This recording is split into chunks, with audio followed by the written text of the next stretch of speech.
కోదాడ జిల్లాలో మంత్రి ఉత్తమ్ కుమార్ రెడ్డి పర్యటించారు. పట్టణంలో పునఃప్రారంభానికి సిద్ధమవుతున్న రామాలయంలో ప్రత్యేక పూజలు చేశారు.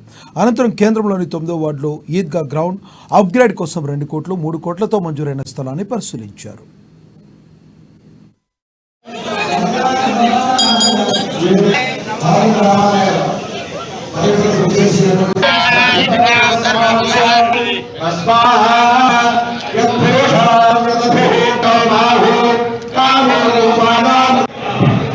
దయచేసి పెద్దలందరికీ కూడా